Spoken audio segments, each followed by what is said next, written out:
मेरी मम्मी के चैनल को लाइक शेयर सब्सक्राइब करें। अरे अरे काली जमुनिया तो भरी के झपसी जैतू हो। अरे अरे काली जमुनिया तो भरी के झपसी जैतू हो। जामुन तो हका तोरन साहब ते नयन भर देखती हो। जामुन तो हका तोरन साहब ते नयन भर देखती हो। अरे अरे काली जमुनिया तो भरी के झपसी जैतू हो। जामुन तो हका तोरन साहब ते नयन भर देखती हो। जामुन तो हका तोरन साहब ते नयन भरी देखती हो। अरे अरे काली जमुनिया तो भरी के सपसी गईलो हो। साहब भेजी देहले आपन नौकरवाय अपने नाही आयनी हो। साहब भेजी देहे आपन नौकरवाय अपने नाही आयनी हो। अरे अरे सासू जेठानी तो अपने में लड़ी जातू हो। अरे अरे सासू जेठानी तो अपने में लड़ी जातू हो। सासू तो हकी मनावै साहब ते नयन भर देखती हो। सासू तो हकी मनावे साहब ते नयन भर देखती हो। अरे अरे सासू जेठानी अपने में लड़ी गईली हो। अरे अरे सासू जेठानी अपने में लड़ी गई हो। साहब भेजी देहे छोटे का देवर आय अपने नाही आयनी हो।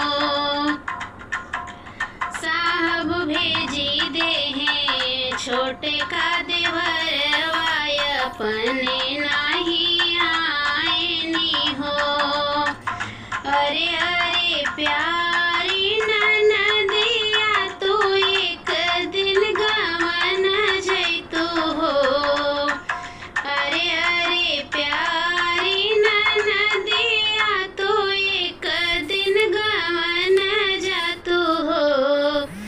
ननदी तो हका देखन साहब ते नयन भर देखती हो।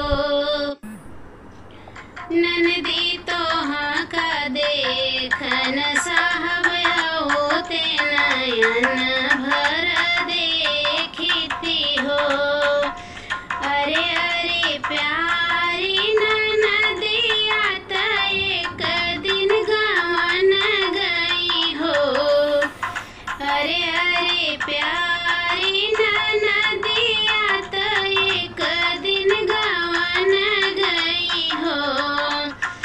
साहब भेजी देहे ढोली के कहरवाय अपने नाही आयनी हो। साहब भेजी देहे डोली के कहरवाय अपने नाही आयनी हो। अरे अरे गोदी के ललनवा तो एक दिन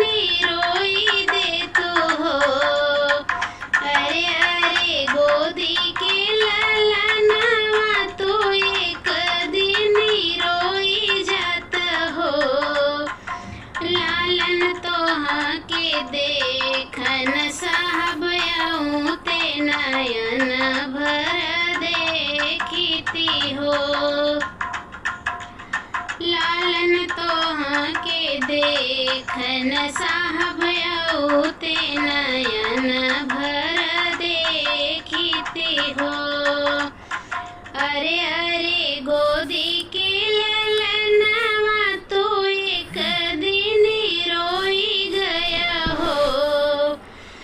अरे अरे गोदी के ललनवा तो एक दिन रोई गया हो।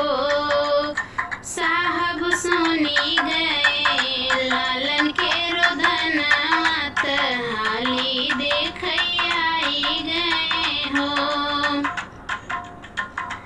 साहब सुनी गए लालन के रोदनवा हाल देख आई गए हो। अरे अरे काली जमुनिया तू एक दिफरी के झपसी जातू हो। अरे अरे काली जमुनिया तू फरी के झपसी जातू हो। जामुन तोहा का तोरन साहब ते नयन भर देखती हो। जामुन तोहा का तोरन साहब ते नयन भर देखती हो।